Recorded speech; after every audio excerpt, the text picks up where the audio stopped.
Right at the top of the hour, once again, News Tonight is here to bring you what's making headlines. My name is Patricia Lukoma. And into the bulletin, Uganda Telecommunications Corporation Limited Friday received a new lease of life following a signing in of an agreement between the government of Uganda and Reward Company, that is Reward Capital Commercial, a company based in Dubai, United Arab Emirates. Following the agreement, the government is to immediately partner with RSCC to revamp and rejuvenate UTCL to make it vibrant and capable of offering quality services to the people of Uganda and beyond. We are signing UTCL. We have entered into as the government of Uganda and our new partner, Reward Capital Commercial, who are going to work with us to run UTL or UTCL. As we know, we have been running UTCL as a government-owned telecommunications company where the two shareholders are the Ministry of Finance, Planning and Economic Development, and the Ministry of ICT and National Guidance.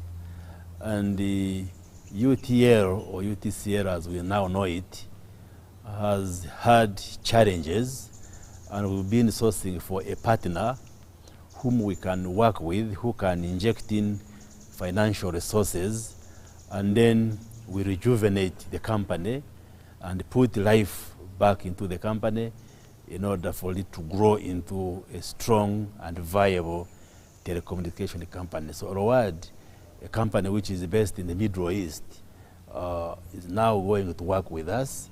We have agreed to give them 60% shareholding, and the government shall hold 40% shares, and they will inject in resources, and then we bring new life to UTCL, which will run as a government telecommunications company, but in partnership with Reward. And we would want to appreciate the presence of Reward.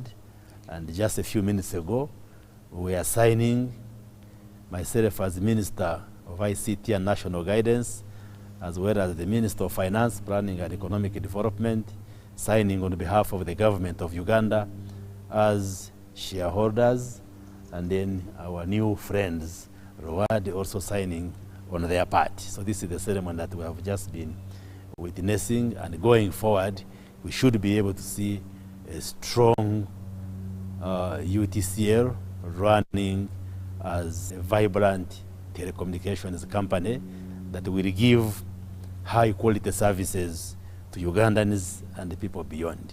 I would like to express appreciation to our President Yoweri Kaguta Museveni, who has worked hard to see that we bring new life in UTL, because he has passion for the telecommunications sector like many other sectors, and he has been personally involved in ensuring that this partnership matures to reality. And we want to appreciate, and that's why he was physically present to witness the signing, and he looks forward to seeing a vibrant telecommunications sector under this new arrangement of UTCL working with our friends Reward. We thank him and we register our appreciation. Thank you very much. Good afternoon.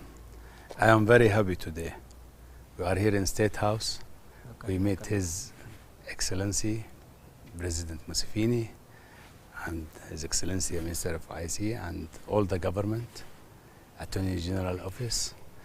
And now after 5 years working in this beautiful company, UTCL, we conclude today and we sign. And the President worked very hard with us physically today to place us and be a witness in this contract. And also we thank all the government for all the support they give us.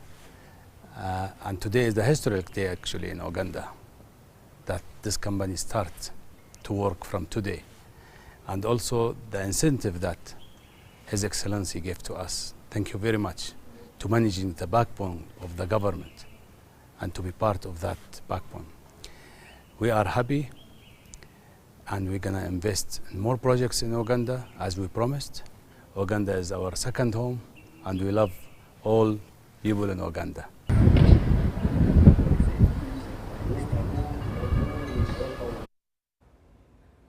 And of course, the yellow pamphlets there talk about the ruling government there, and that's the agreement that was signed between government and the telecommunication company. Now, moving ahead, the Minister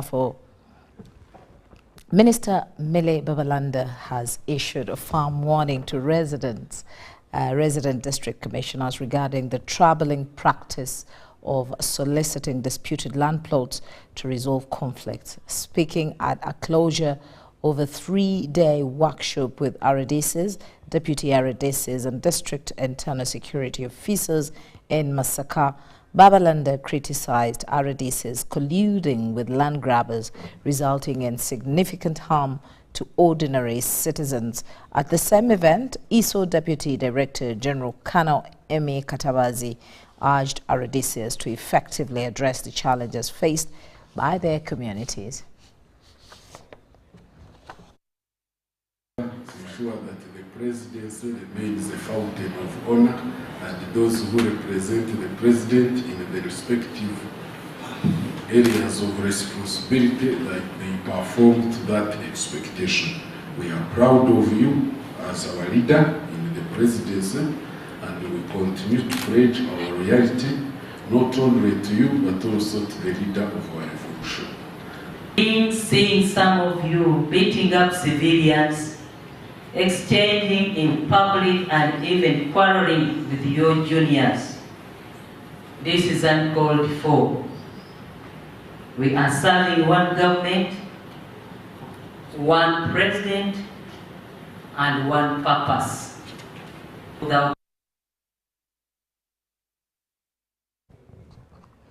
Now, Kampala Metropolitan Police have confirmed that one person died in a tragic fire accident in Kisenyi 2 zone, Kamocha. The fire broke out in a section of makeshift structures constructed from timber and iron sheets. The structures were completely destroyed, rendering the residents homeless. The deceased has been identified as Kiza Melissa Catherine, a 15-year-old student of City Side School, Chebando. Commonly known as Chikete, this area in Kisenyi 2 zone in Kamwocha popularly houses temporary structures constructed from iron sheets and timber. At approximately 1:49 a.m. in the night, a tragic fire cleared the area. The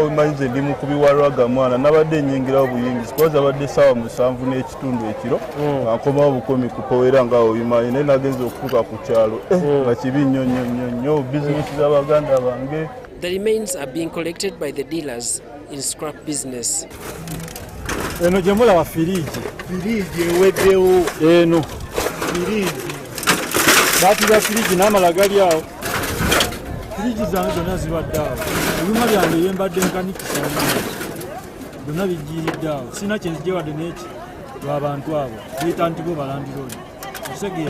The makeshifts were being occupied by mostly the youth, called them the ghetto youth, who used the structures for both accommodation and business. But we think something must be done, and not even tomorrow or the other day, but now, to see that people leave this place, either forcefully, or they should be coerced, or they should be guided. But people should leave this dangerous place. If you look around, this is a place where government, which is a gazetted place for government, is almost a wetland, and power, lines of power passing through this place as they supply power to other areas. The cause of the fire is something the residents are still battling to find out. Some say that the fire broke after a domestic violence which witnessed a candle lighting up a mosquito net. There's a lady who was fighting with the son. They forgot about the stove they kept on the what? On her side. They started fighting from there. They kicked the stove. we rang fire brigade, and they sent a fire truck from Korolo. But because due to lack of access to this place, the truck didn't manage to reach here. So it's the committee themselves who managed to work hand in hand so that to control the fire, not to continue burning other places. This is the second time this area is experiencing this situation. Yeah, we are just appealing now this time around appealing to KCC because they are the one who can guide us. Next time we think that when they are to come again to develop this place, we need some technical device to see the materials which they are going to use this time should be the ones which can fire, which cannot easily be caught by fire. Kampala Metropolitan Deputy Police spokesperson Luke Oweyesigire confirms the incident, which left one person dead. The deceased has been identified as Kiza Melissa Catherine, a 15-year-old student of Cityside School, Chebando. Her body has been transferred to the City Mortuary Mulago for postmortem examination. Authorities are continuing to comb through the scene to ensure no additional persons remain trapped and to gather evidence. Reliable information I've got from this area is that the locals who have been affected here accept that they are illegally occupying this land, but because perhaps the reluctance of the leaders, staying here has been normalized. According to the authorities, the places which have been affected include two zones, and that is Kampala Central, the other side, and part of Chifumbira, this side. This means that the fire crossed from another zone to another zone. Because most of these people, they were hawkers. They were chased away from Kampala streets, so they came down there, and others were this ghetto youth. They are the ones, so we've been able to manage them from this area so that they can, and that's because so that they can earn a living from here. Daniel Mugoya, UBC News. Now, 4 patients of the 27 admitted at Chirudu Referral Hospital after the Tuesday fuel tanker fire incident in Chigogwa have died, while others remain hospitalized. Dr. Edris Kalanzi, the consultant plastic surgeon at Chirudu Hospital, confirmed that 5 of the patients sustained severe burns up to 90% and are in critical condition.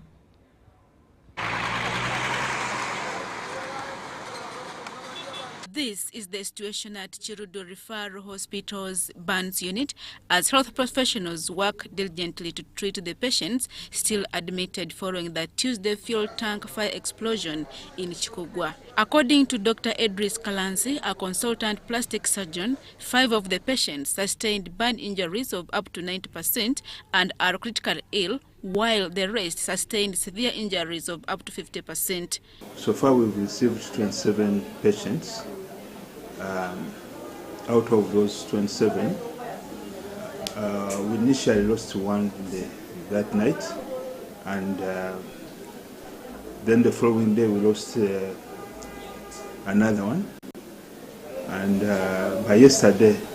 by today morning, we had lost 4 of them in total. And how many have you lost today? No, today we haven't lost, but yesterday we lost another one, and so we have a total of 4 who have lost, who have died. And as you know, that one of them was a lady who was pregnant, and we sent her to Women's Hospital ICU. So currently we have a total of 22 patients, and 4 of them are very, let's say 5 of them are very critical in our ICU, and the rest, although they are still stable, but they are very, they were very burnt, very severely burnt, and the prognosis is still reserved. He adds that they have the capacity to treat burn injuries, but there is need for more ICU facilities and specialists. Usually, if you have burns over 30%, you actually, the first few days, you need to be in ICU. And currently, our ICU is not enough to handle all these people. So we have some people who would actually have, with inhalation injury, they inhaled hot flames, and so their breathing system is burnt. But those ones, if you intubate them and put them in ICU, they have more chances of survival. Dr. Kalans adds that patients with burn injuries above 60% generally have low chances of survival. Adia Nakote, UBC. Thank you very much there, Adia Nakuti. Now, as we move forward, the Chancellor, Uganda Christian University, who doubles as the Archbishop of the Church of Uganda, the Most Reverend Dr. Stephen Kazimba Mugalu, has expressed concerns over the growing rate of domestic violence and poverty, stating that it is as a result of neglect of the boy child. Uganda Christian University is marking 25 years of equipping future leaders in the education sector.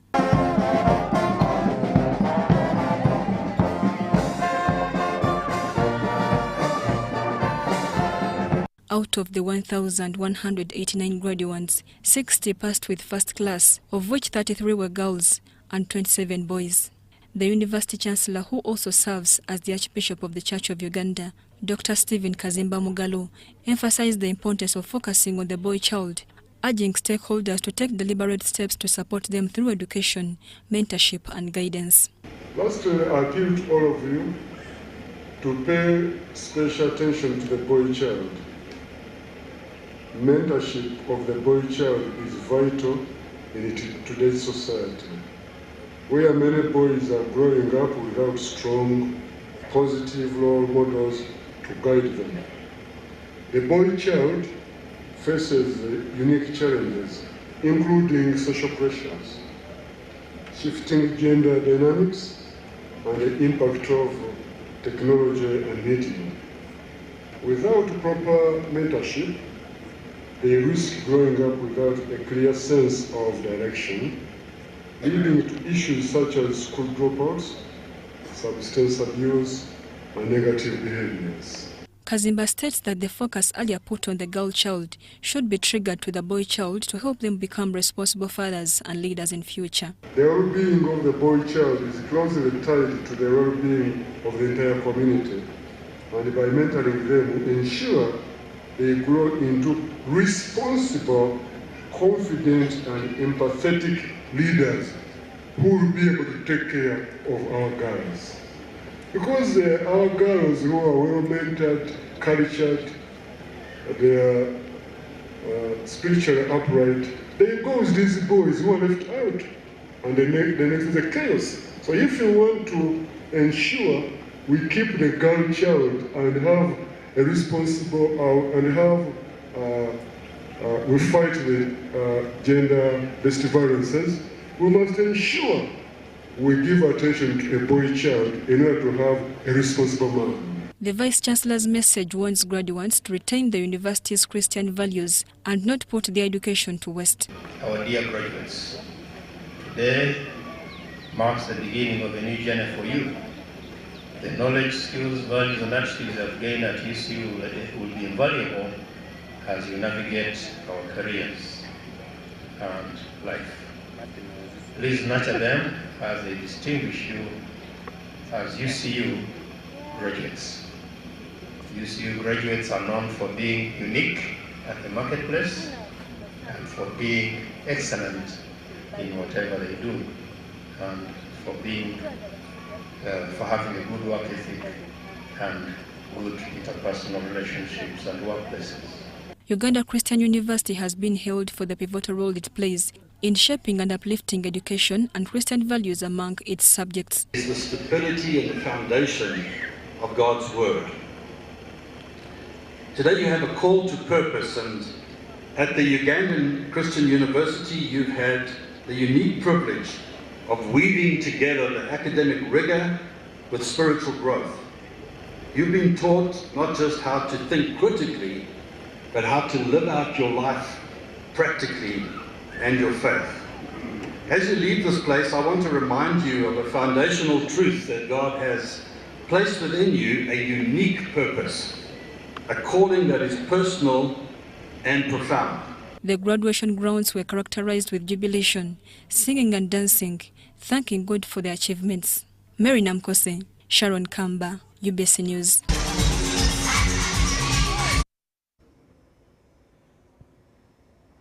Now the Director of Communications and Public Affairs at Parliament, Chris Obore, has criticized a viral video which puts the Speaker of Parliament in a position of tribalism. Obore says the video was computer-generated to score political goals. This follows the controversial National Coffee Amendment Bill, which is in the offing.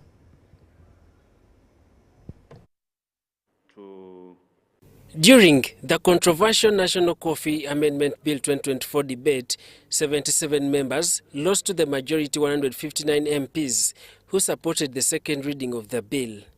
The controversy entails the future of the Uganda Coffee Development Authority, UCDA, which a section of the MPs want to remain independent of the Ministry of Agriculture, Animal Industry and Fisheries. Some MPs echoed the contribution of coffee to the central region, especially Buganda, asking that UCDA maintains the journey to regulate the quality of coffee in Uganda. You know the curse you are creating for your family. You know what coffee means to most of our families. Why are you serving one person instead of the whole country? You mean you don't know? You mean you don't know what you are doing? We know that you are serving poison, pretending that you are giving us good food. I strongly deviate from what you are trying to bring to this house. I beg to submit. After the session, a video claimed to be of Speaker of Parliament guiding the clerk not to allow the votes to be dominated by the Waganda went viral on social media. Huh? Yeah, we do. We have the number. We do. We shall test this. Because we already this side about 80 people who have voted May. So, and who was about 130. Then better make sure that those The Buganda caucus in Parliament have criticized the video.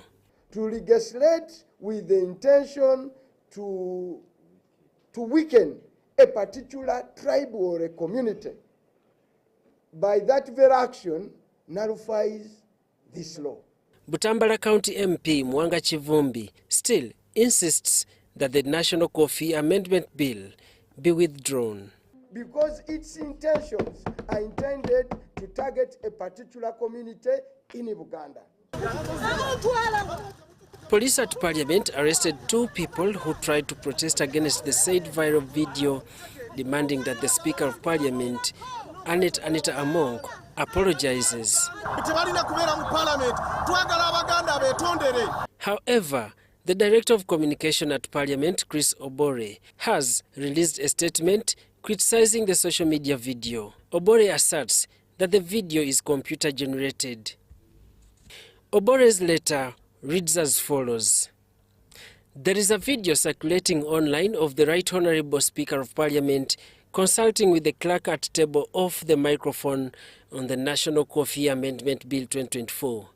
The video does not capture what she said fully, and some people are attempting to complete her sentences based on their own biases. That characterization is rejected as a poor attempt at using artificial intelligence to score political goals.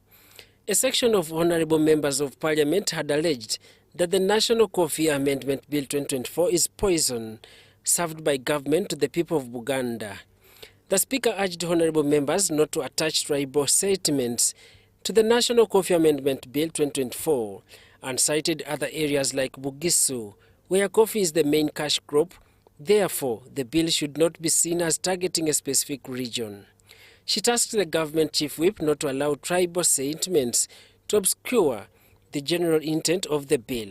The Speaker enjoys an intentional and respectful relationship with the people and the leadership of Buganda, which is why an hour before the sitting, she met and consulted with the Buganda Parliamentary caucus on the bill. She urges honourable members to debate and mobilize for all against the bill. Daniel Mugoya, Gloria Gutabinji, UBC News. Now, Minister of State for Youth and Children Affairs, Balam Barugahara, has urged police to ensure that reported cases of child abuse are investigated thoroughly in order to bring the perpetrators to book. The general public and the civil society organizations dealing with children have been urged to empower children to report cases of abuse committed against them, if possible, directly to the police. Speaking during belated celebrations to mark the International Girls' Day in Kampala, organized by Joy for Children, Minister of State for Youth and Children Affairs, Badam Barugahara, challenged the police to ensure that perpetrators of child abuse are brought to book. That when they arrest suspects, even if the court is something small and they release that suspect, you arrest and charge another case. If the other one was defilement, now let us charge rape. If rape is defeated, because those are not bailable offenses, I don't know why they bail it. But this is what is happening. There's an outcry. A well-wisher, 5 of them, all elders from Nakaseke, came to my office yesterday. I handed that case to Madam Adiba, who's at the Minister of Gender. The girls commend the initiative of giving them a chance to air out what affects them and the solution is needed. So I believe that if we actually took the stand ourselves and say that yes, we should fight for our own rights, then we can achieve our full potential. Otherwise, we're going to remain sitting. Even when they do give us the platforms, we will not be able to gain the confidence to go and speak. So I believe that everything has to start with yourself and has to start with self-initiative. To get ourselves there, we have to be the ones to push ourselves. According to Police, Child and Family Protection Unit, one of the causes of child sexual abuse is poverty at household level. Appreciate the uniqueness in these girls. And these days, boys complain that we are protecting girls more than the boys. I believe Idi also saying that, yes. But the uniqueness in them makes us protect them more. Now, these girls go into early marriages, they go into these chapati people we are talking about because of those needs. A chapati guy will not give her a chapati, but will give her 3,000 shillings. She's able to buy sanitary towels. She's able to buy a pant, which a father has never thought of even saying, can I buy my girl a pant? This year's theme, Girls' Vision for the Future, according to the United Nations, reflects the strengths of girls' aspirations for their own future. Robert Katamba, UBC News. The government has earmarked 1 billion shillings for the purchase of the 2,000 metric tons of orange and mango fruits for Soroti Fruit Processing Factory in Teso sub-region. The money earmarked for this financial year will aid in purchase of fruits from the districts in Teso, parts of Bukedi, Lango and Karamoja sub-regions. At least 1 billion Uganda shillings has been allocated to Soroti Fruit Processing Factory in the Teso sub-region for purchase of 2,000 metric tons of orange and mango fruits. Soroti district, with the highest number of suppliers and citrus farmers, has been allocated the largest share of over 305.5 million Uganda shillings.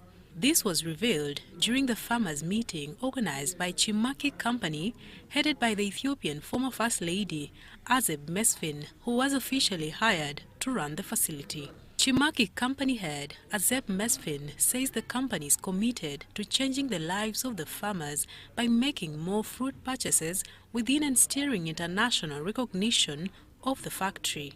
But I can assure you that we will change this environment. A small change from 1,000 metric ton orange to receive 2,000 metric ton. The coming season, I think 2 seasons will continue, maybe higher, bigger than this one. We will make it happen. You will be happy. The manufacturing was not certified food certificate, to export orange concentrate for. We are working on it. Once we solve that one and the store system, we will receive more oranges. In the meeting, the farmers were taken through safety modalities of delivering the fruits to the factory. Beginning in November, in this season of buying about 2,000 metric tons of oranges. So in this specific season, we've said that to buy, and we're coming to the community. We're going to reach almost every district. The major issue is to get rid of what TESO has been complaining about, a middleman. The reason we live long and healthy is because of the nutrition from our foods. Farmers also had mixed reactions over pests and diseases. We are suffering with all diseases, but you don't see agricultural officer. And for me, as a presidential advisor, I might advise him sometime to reduce those extension workers because they are not helping us. The government came, told the people of Tesa to grow oranges. At the end of the day, there is no market. Two, the price is very low. He finds himself at a loss. So what happens? They cut it. The Soroti processing fruit factory that produces Teju juice was commissioned by President Museveni in April 2019 to provide market for fruits and solve the challenge of post-harvest losses in Teso region. Mario Nawori and Dilax Emi Alomu for UBC.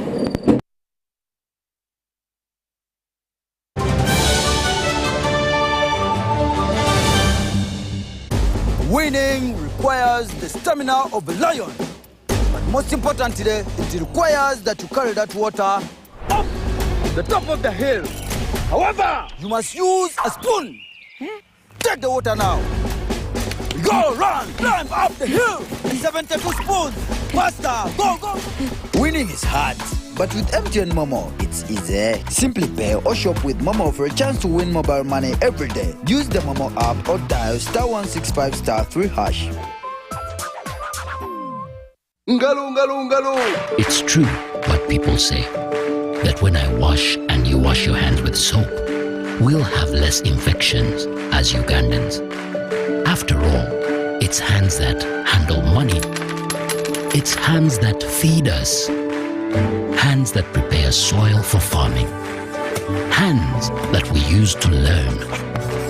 And hands that we use for fun. When I wash and you wash, it means clean hands for all. So, wash your hands with soap and clean water regularly to keep away infections and disease-causing germs. This message is from the National Hand Washing Secretariat with support from UNICEF.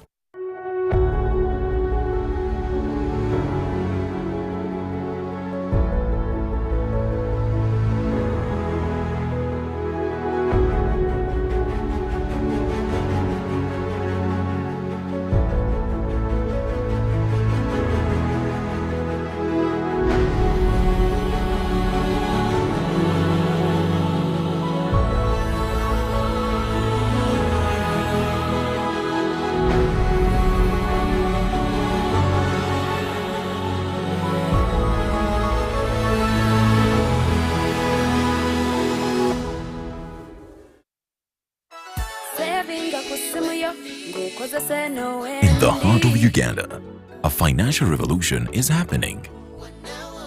We were once left out, saving the old-fashioned way, with an unexpected saving spot, keeping it too close for comfort. But now, we found a better way to save and manage money. Download the Wendy app from Google Play or App Store or dial *229#. With Wendy, your money is safe and you can earn interest daily.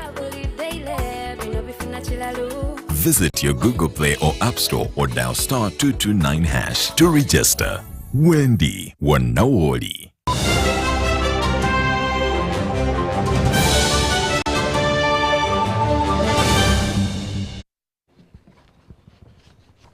Welcome back from that short break. Now, Lions Club International Foundation has partnered with World Food Programme to support school feeding to up to 216,000 learners across 320 primary and secondary schools in Karamoja sub-region. Let's hear more from Maureen. The The initiative was officially launched at Moroto Municipal Primary School in Moroto Municipality with attendees including Lions Club members, World Food Programme representatives and local officials.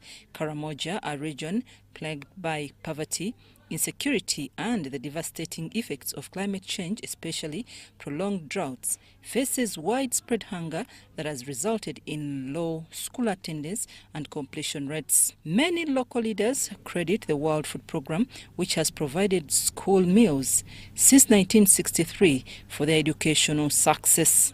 People here in Karamoja have testified they joined schools because of food.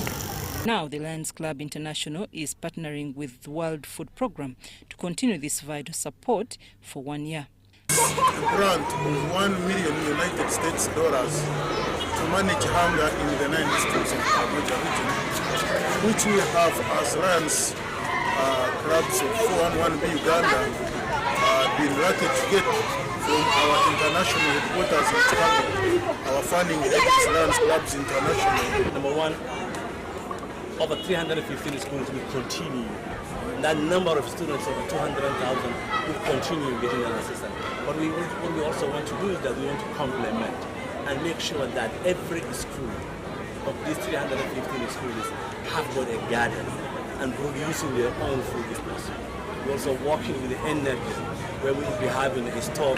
Lion Dr. Stanley Bobikire, former district governor of Lions Club Uganda, led the event, which aims to enhance food security for students. By working together, we can create lasting changes and improve the lives, not only of the learners, but the entire community when we promote food security in the entire Karamoja sub-region. The World Food Programme Country Director, Abdirahman Megang, praised the Lions for their commitment to fighting hunger, emphasizing WFP broader efforts in school feeding across Uganda. Very grateful with the government of Uganda because we are now working with the government of Uganda to have a national school feeding policy. And WFP is working with them. When that comes in, we will be working beyond Karamoja. Local educators are hopeful this program will improve attendance, while calling for additional resources like libraries and computers to further support learning. Now with Lions Club International, in partnership with World Food Programme, I am sure our welfare will be, wow, very wonderful. I'm Nafka Farida and Moreniga reporting. This jackfruit. Now, government, through the Ministry of Agriculture, Animal Industry and Fisheries, is stepping up efforts to boost farmers' productivity across all stages of production to ensure farmers benefit optimally from their efforts. While commissioning a mini milk processing plant at Duaniro Dairy and Livestock Cooperative Society in Kiboga District, Minister of State for Agriculture in charge of animal industry, Bright Ramirama, cautioned dairy farmers to look for good quality seeds which will ensure high production.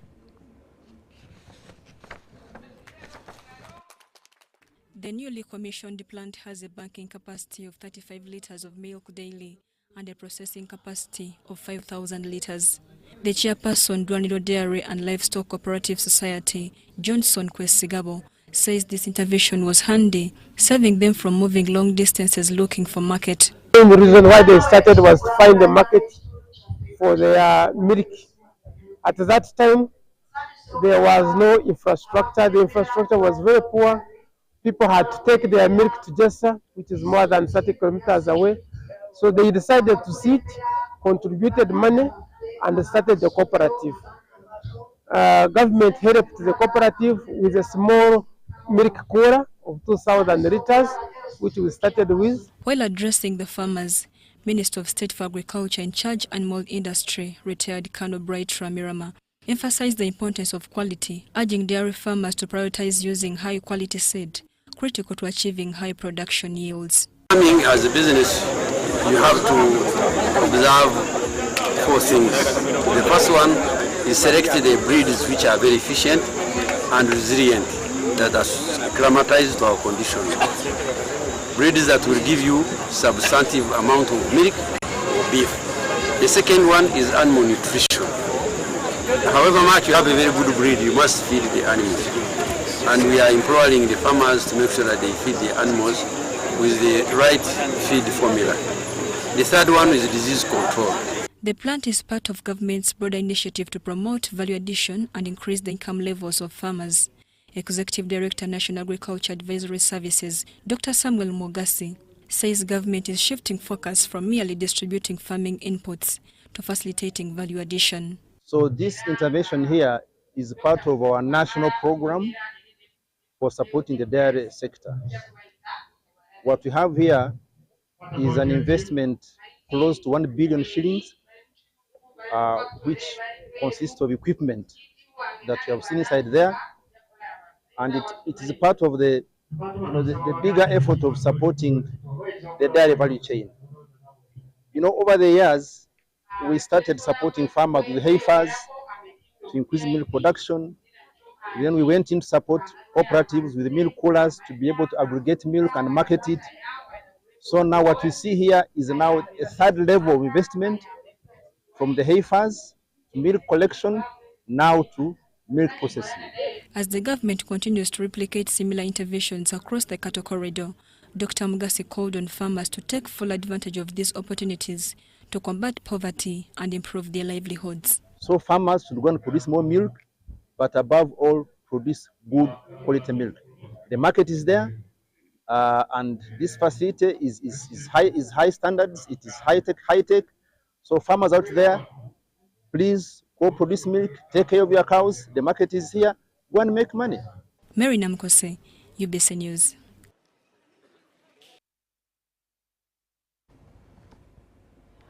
Now, Uganda's coffee industry is buzzing with new additions to the investments, with foreign investors embracing this crop. Zhong Manke, also known as Coco, is a Chinese-born child currently living with her parents who were entrepreneurs in Uganda. 90 kilometers off Kampala-Masaka Highway lies Lukaya, a vibrant town in Kalungu district. Featuring prominently here is this visible coffee plantation. It is a crop whose growth is made possible because of Uganda's rich soil and climate. Seen inspecting the plantation is the brain behind the idea. Zong Menk is also known as Coco. So there are a lot of different plants here. We can see some of the cherries here are ripened, but not most of them are still green. Also, we can see that a lot of the cherries are still really small. Like for example here, most of them are still in the growing phase, but we can see here that most of them have already grown, so they're not growing at the same rates, which we need to look into a bit more. As Uganda's coffee industry expands, Coco's pioneering spirit sets the standard high. Growing up, I never thought of it as important because in this environment, I never saw how coffee could impact different places. But when I moved abroad and I heard about people loving coffee and the different varieties of coffee, I learned that Uganda is actually one of the major producers of coffee, ranking 8th in the world, and is a major producer of Robusta coffee. The crop has been produced mainly in eastern, central, and some parts of western Uganda. It is now beginning to penetrate the northern part of the country. Coco's focus is on Robusta. Since Robusta is native to Uganda, it is a very important plant. A lot of the coffee that we grow here is really good and really acclaimed worldwide. But if you ask, most people will think Brazil when you ask about Robusta coffee, and Uganda doesn't get that much recognition, which made me think that if we can find a way to promote Ugandan coffee grown by Ugandan farmers, that would be an amazing thing to be able to give recognition to the people who really started growing coffee, the Buganda tribes, who domesticated this plant and really began this coffee growing culture here. To her, this is one way of giving back to the Ugandan community. And so if we can find a way to encourage farmers to grow this coffee, and we can maybe increase exports and encourage farmers to be paid fairly for the amount of coffee that they're growing, we can increase basically and benefit the economies of single farmers rather than large conglomerates and large farms. She says she has been inspired by her father, Zongshuang Kwan, an entrepreneur in Uganda since 1999. My vision is for the next 5 years, maybe even the next decades. I don't know how long this will be, but I'm willing to commit my time to it. And I know it will take a long time because we've already established everything here. People already have the plants that they're growing. We already have the amounts of money that people are paying for coffee. And to change that would be very difficult. She has a background of coffee growing in Uganda, especially my farm. So that's why I propose that we shall fund some project for her to do it to help Uganda. Her philanthropic works have also seen her reach out to fellow children in the suburbs of Kampala. Extending water projects has been one of them. Because I know that in Africa, especially here, sometimes they don't have clean water to drink, and when you don't drink clean water you can get many diseases. So I thought that since my dad has been doing this charity business for so long, I should also come along. Like water project, children go back to school, those projects, those initiatives only reaching few people. But now Uganda has a tradition of growing coffee. In this world, there are two popular coffee, Arabic and Robusta. From extending water projects to those in need to now joining the production of coffee, Zong Meng's journey towards being economically resourceful remains one that is promising. Henry Okrut, UBC. Now, Great Wall Motors Friday officially launched its brand and unveiled a showroom in Kampala. This move marks the company's commitment to providing eco-friendly, energy-efficient vehicles tailored to meet the growing demand of sustainable transportation within the region. Great Wall Motor Company Limited is a renowned SUV and a pickup manufacturer. The products cover three categories: SUV, passenger car, and pickup. The launch of Great Wall Motors brand in Uganda aligns with global trends towards green mobility. With new employment opportunities, enhancing skills, and also supporting the government's view. That's by Uganda. Government has expressed its readiness to support advancement in automotive technologies through policy reforms.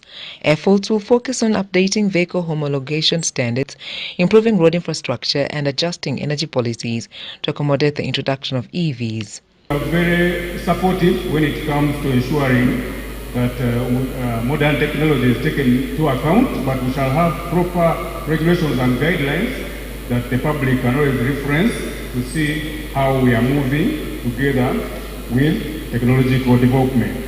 GWM emphasized that its mission is not only to enhance vehicle performance, but also to reduce carbon emissions through advanced hybrid and electric technologies. 100% electric options, and we have hybrid options.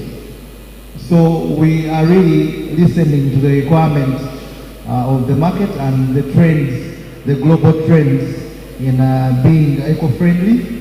That's why, as I said earlier, one of our one of our mottos is an award winner in that area.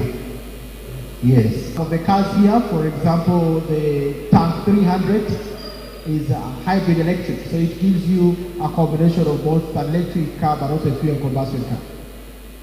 And of course, it's a good story that GWM is following suit to embrace the issue to do with how do we actually protect our environment, by ensuring that we produce and manufacture cars that are eco-friendly or environmentally friendly. Thank you. Sandra Kahunde, Robert Katamba, News Tonight. To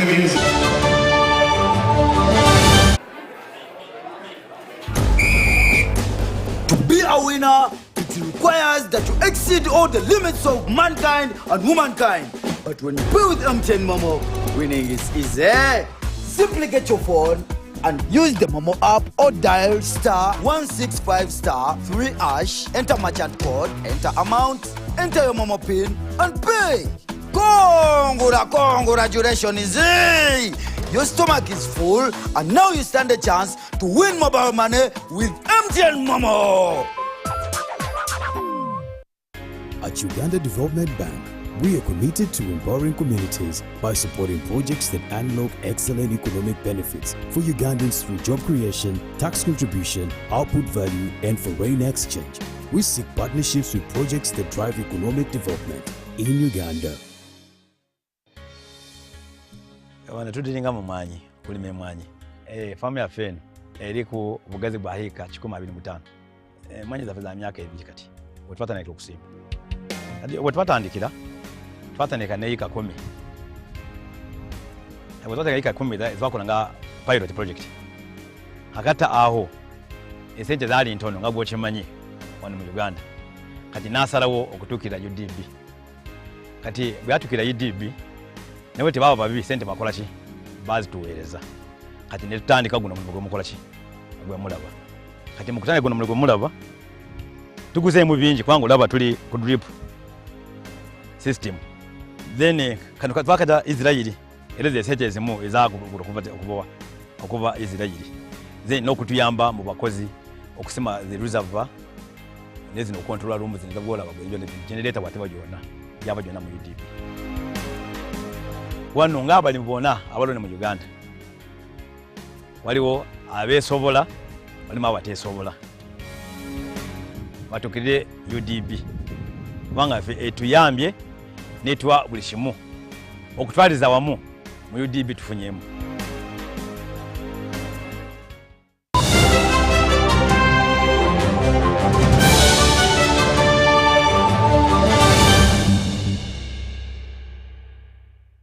Welcome back now into business. A team of Ugandan entrepreneurs under the micro and small medium scale enterprises MSMEs sector have departed for Juba, South Sudan to participate in the 24th edition of the East African Community Juakali exhibition, scheduled to take place from 26th of October 2024 to 5th November 2024.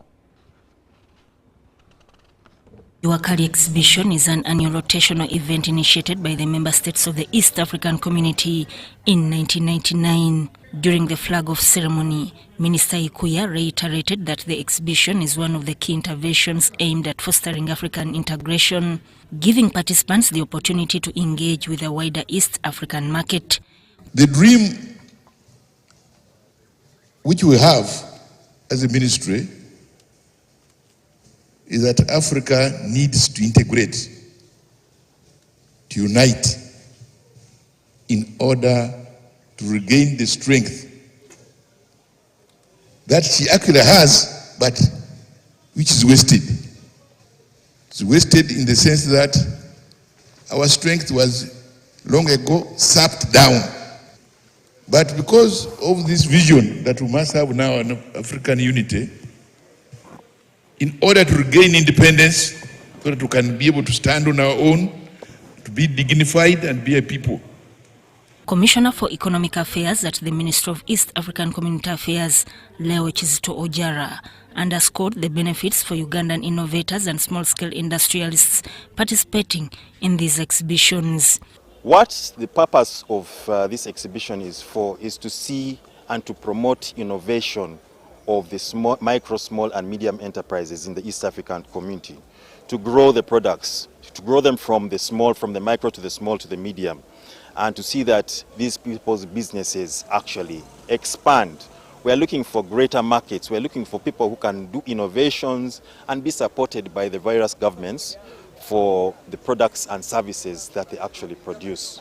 He noted that such platforms allow them to showcase their products, expand their business networks, and explore potential partnerships within the East African market. The Ugandan team heading to Juba expressed gratitude to the government for its support in facilitating their participation.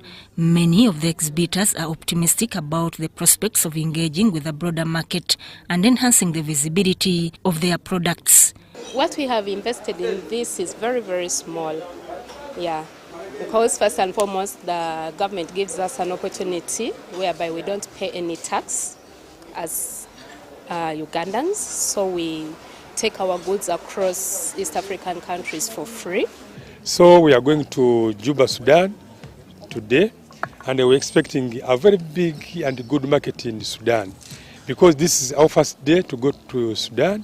So we appreciate the government of Uganda because they have been assisting us in wherever we go, and we are really, really, really very grateful. Sudat Kaye, UBC.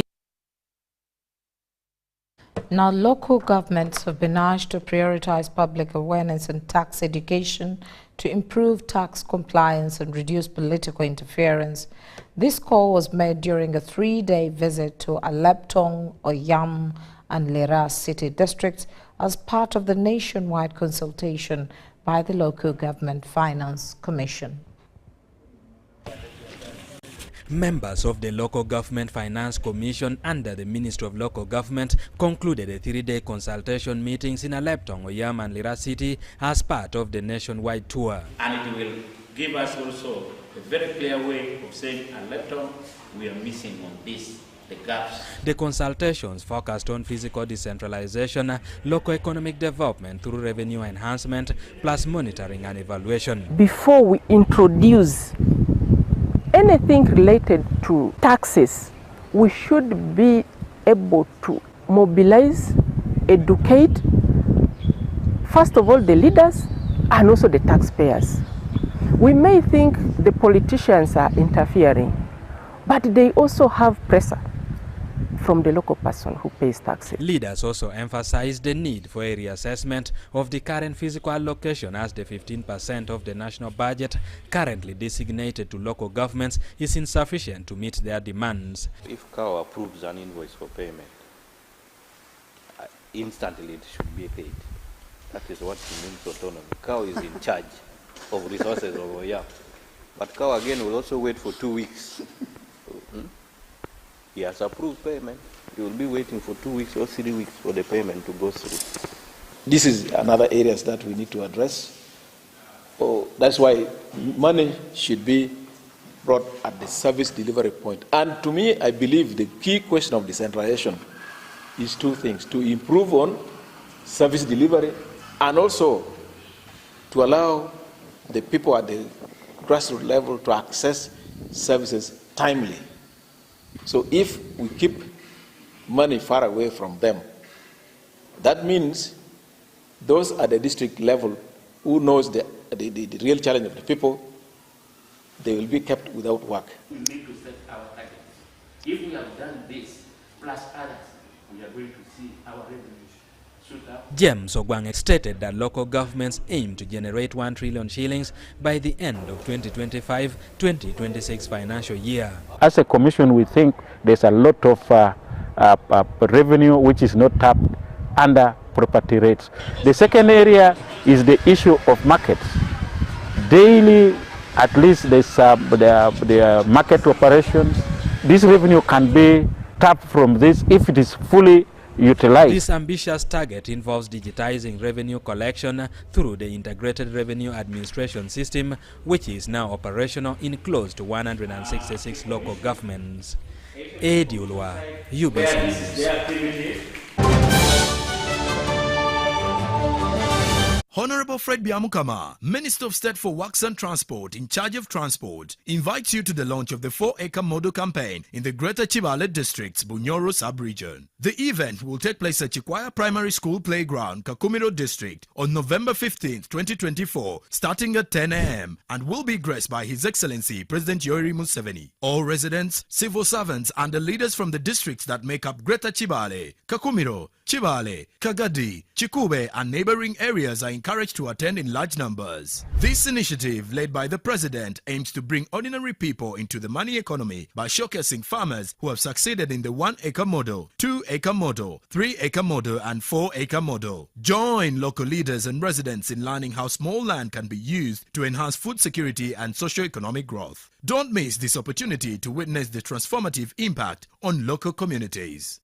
The East Africa UK Tourism and Culture Expo 2024 is here, happening on 8th and 9th of November 2024 under the theme Enhancing Tourism as Engine for Social and Economic Transformation on the sidelines of WTM London at the Rembrandt Hotel, 11th Thurlow, PI South Kensington, London, SW7 2RS, United Kingdom. For tickets, exhibitors will pay £1,000 and participants will pay £300. For more information, call +256 787 096 100 or +254 795 806 969. Visit www.eaukTourismExpo.com to register.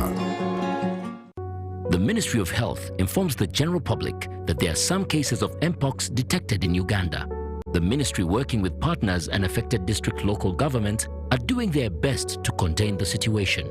The signs and symptoms of Mpox are body rash, fever, general body weakness, headache, sore throat, nasal congestion or cough, and swollen lymph nodes. You can prevent yourself from getting infected with Mpox by avoiding close contact with people who have been confirmed to have Mpox or who have signs and symptoms of Mpox. Avoiding touching or sharing personal items like beddings, eating utensils, phones, or other belongings of a person who has the signs and symptoms of Mpox. Avoiding contact, including eating, with all wild animals, alive or dead, especially those known to carry the virus, such as rodents and monkeys, and those that appear sick or have been found dead. Getting vaccinated if you're among those who have been identified to be at high risk of Mpox infection. Mpox is treatable and usually goes away after 2 to 4 weeks. However, it can be severe, causing even death, especially among children, pregnant women, and those with other health conditions. For more information and support, contact your nearest health worker. Call the Ministry of Health's toll-free line on 0800 100 066 or send a free SMS to YouReport on 8500.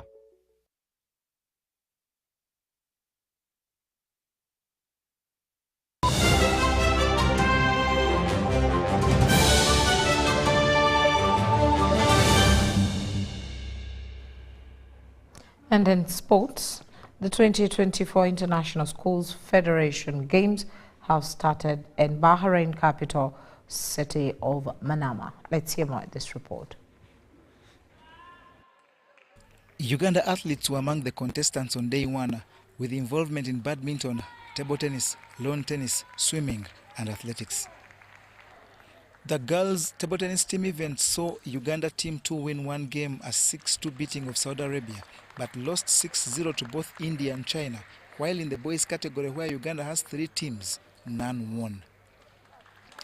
In athletics, Brenda Chokwemoya lit up Uganda's hope for gold when she finished first in the 800 meters heat to seal a spot in the semi-finals. Unfortunately, Uganda's other participant, Mary Awat, didn't make it to the next round after finishing 6th in the girls' 100 meters. At the games that end next week, Uganda is being represented by several schools that are competing in disciplines like badminton, swimming, tennis, table tennis, basketball 3x3, and athletics. The players that are playing this tournament are the same players that have been in the World Junior Championships. So it is quite a very good exposure since as Team Uganda, we are planning to see that these same players that are playing these championships can be elevated to see that we can even see how we can plan and prepare them to see that they can go and play the Olympic Games in future. So this exposure is trying to give them a hand to see that they can know which kind of competition they are going to meet ahead in future. Under the patronage of His Majesty King Ahmed bin Isa Al Khalifa, Bahrain hosts the games that have attracted more than 5,000 students from 80 school federations across 71 countries.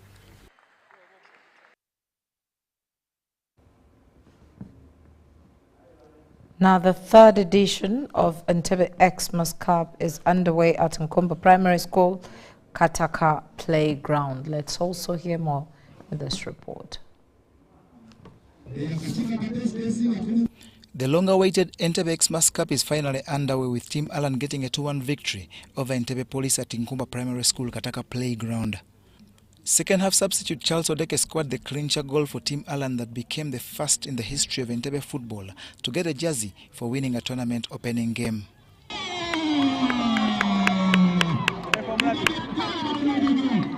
This tournament is of 16 teams arranged in 4 groups and sponsored by Derek Mulumbi, who is popularly known as Council Derek. I decided to sponsor this tournament because of my love for football. I joined football some 2 years ago when I started as a manager for Nkumba Central FC, and afterwards I brought my team Council Derek. It was really very fantastic. For the 2 seasons I've participated, I've always been emerging as the champion. So this time round I decided to sponsor so that other people can also get an opportunity to win without me. The teams include Mpala Parish, Garuga Stars, Downtown, Bread House, Katabi Border and Falcon. Of course, for the time I've been in football, I've managed to get a number of friends. Very many people I did not know.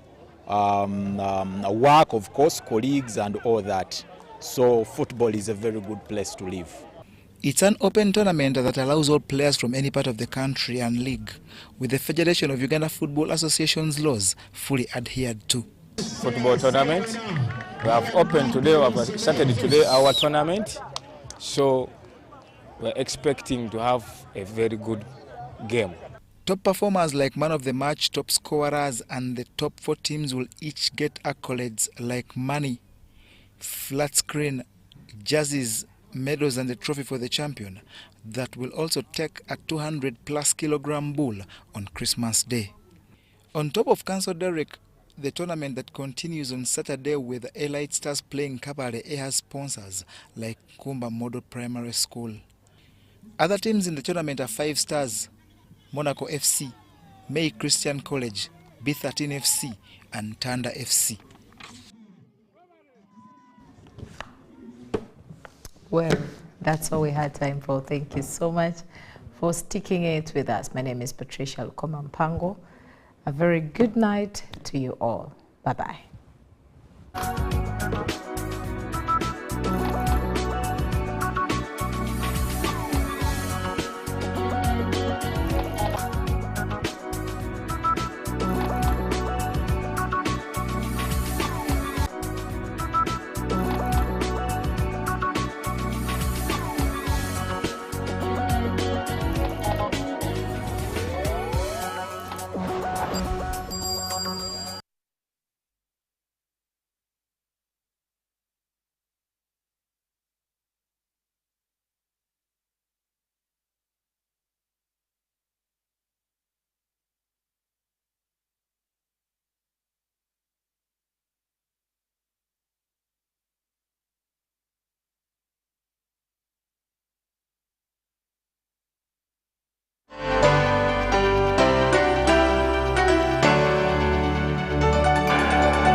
UBC, inspiring Uganda.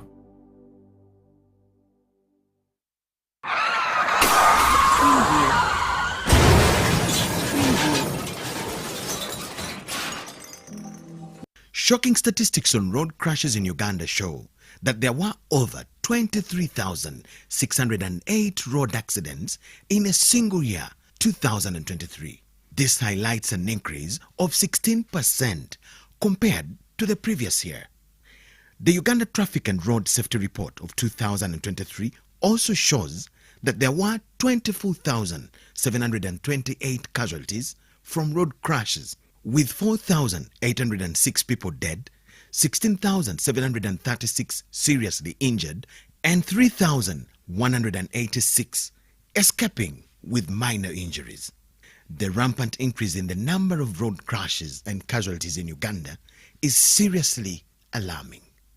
According to Uganda Police Traffic Report, 80% of road crashes in Uganda are as a result of overspeeding, reckless driving, and violation of traffic rules and regulations. Your life and that of other road users matters.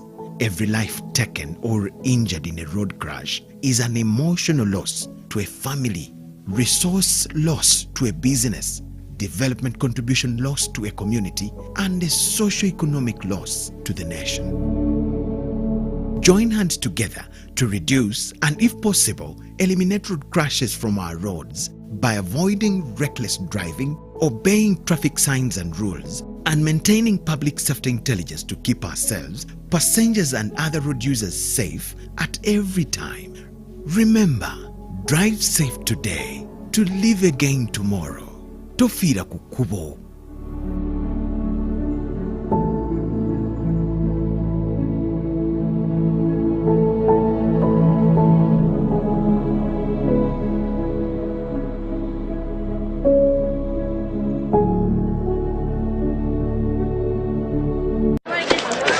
Juko. Yo. Check the shopping, man. What's your secret? Haven't you heard of the Parish Development Model PDM? Yes, I did, but I thought it was just a talk. No, it is real. I and a few friends together formed a circle, accessed money from the PDM, invested in a portrait project, and now things are moving. Juko. I thought I was one of your friends. You are. But you left me behind. I didn't leave you in poverty. What you do, just visit your LC2 chairperson and your parish chief and start the process of economic transformation. Just like that. The Parish Development Model is an initiative from the government of Uganda through the Ministry of Local Government designed to transform all lives of Ugandans for the better. PDM, my parish, my development, my life. In a nation hungry for truth, a world where every story matters, there exists a beacon of trust and reliability. For decades, they've been our voice and our window to the world, holding the mirror of our history. With 4 TV stations and 11 radio channels spanning 27 languages, they stand as guardians of information, defenders of truth.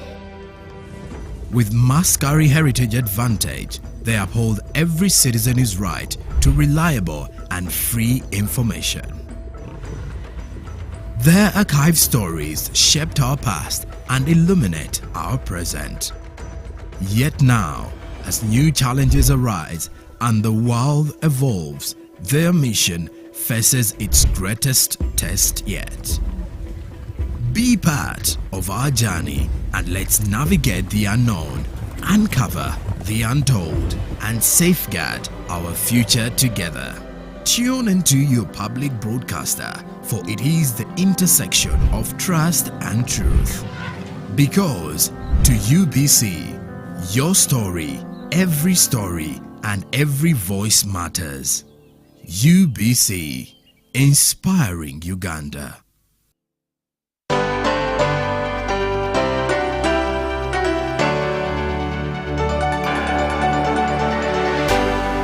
UBC, inspiring Uganda.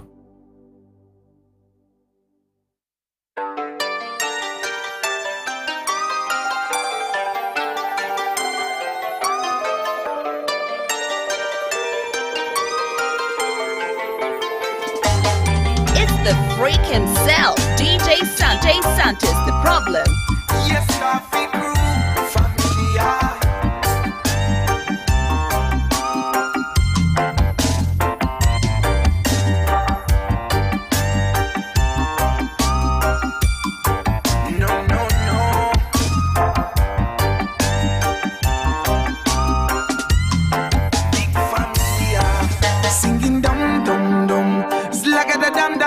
Italian reggae familia, sing da dum da dum dum dum, singing dum dum dum, slagga da dum dum dum.